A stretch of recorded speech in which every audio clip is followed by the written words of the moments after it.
both, Israel became vindicated, and with the red heifer, Israel becomes pure. See the connection there? Because what happened with the red heifer is they slaughtered it, and they burnt it down to ashes. And Moses took the golden calf and burned it and beat it into dust, made them drink, and they were forgiven. See the connection? The ashes of both purify. So you make this thematic connection here. We're all about thematic connections in Torah study. And what happens here is this. The red heifer does two things. First of all, it takes away corpse impurity. Second of all, it removes the guilt of the sin of idolatry. So the red heifer does two things. Let me say this clearly. It atones for the sin of idolatry, i.e. the golden calf, and also it removes the sting of death. Sin and death. Now this is just on a physical realm.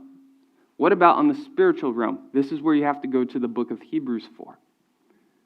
You see, they needed 9 red heifers over the course of Israel's history. And if you're studying Israel's history, you also know they have a few red heifers waiting in the wing right now for the days of Messiah that they could slaughter at any point. They're 3 to 4 years old right now as we speak. And it's kind of one of the signs that right now we're living in the last days, because if they were to slaughter those red heifers, then we would have a priesthood ready. So, where I am going with this is this. The red heifer solves things on the physical realm. But we also need to solve things on the spiritual realm, because things that try to get solved on the physical realm are incomplete. They're always working. They're always moving around in cycles.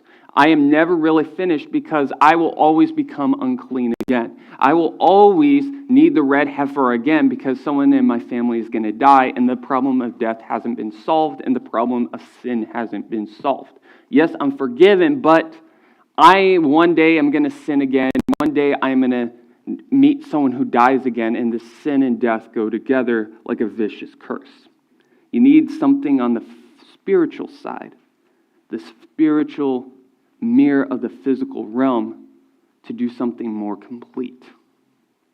That's when you read the book of Hebrews. I don't have time to read it today, but I'll paraphrase it. And that's your homework for today. Go back and read the book of Hebrews, chapter 9. It talks about how Yeshua is the red heifer. He is symbolic of the red heifer. What he does in the heavenly realms doesn't take away from what happened in this physical realm. But in Ezekiel chapter 36, which is this week's Torah portion, in Haftarah, when it says in the Messianic kingdom, we'll all be sprinkled with waters of purification and be clean, and we will have a new spirit and a new heart, right?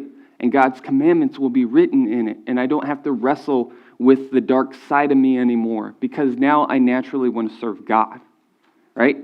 What causes that, my challenge today is, maybe it's not another red heifer that does that. And maybe there is a red heifer in the kingdom. But maybe it's also speaking of the blood of Yeshua. Maybe it's also talking about the blood of Yeshua that removes the sting of death. Because if you read the book of Hebrews, it talks about how Yeshua as high priest, in order to understand the situation we are in as sinners on the way of dying, he had to become one of us. You see, he had to become like one of us and go through the same temptations we go through. He had to go through the same struggles we went through. He had to go through the same temptations and wrestle with his flesh the same way we do. He had to wrestle with the fear of dying like we do, right? And because of that, he is able to be a high priest that is compassionate. And he's able to, instead of walking in with the blood of bulls and the blood and the oil and everything that they went through that was temporary, he can actually go in with something more permanent, which is his own blood. So in this spiritual realm, everything's physical down here and spiritual up here. It's like a mirror. What's operating in the spiritual realm is permanent. And what's down here is just a shadow of the physical realm. of the spiritual realm. Blood is the permanent. And that permanently washes us from our sin. That permanently makes a way for him to defeat death. The reason why we have no fear of dying is because we believe in the same person who defeated death. We believe in God who defeated death. So I'm not scared to die. I'm actually hopeful of the promise that I belong in the kingdom. Now what I'm trying to do is prepare my heart. Now what I'm trying to do is prepare my mind. This is why this Torah portion this week is called Tzav.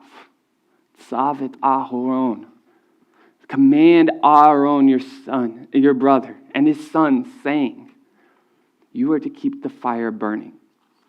And it's very interesting because I have the book of Leviticus. There's the Melchizedek priesthood that Yeshua is a part of, right?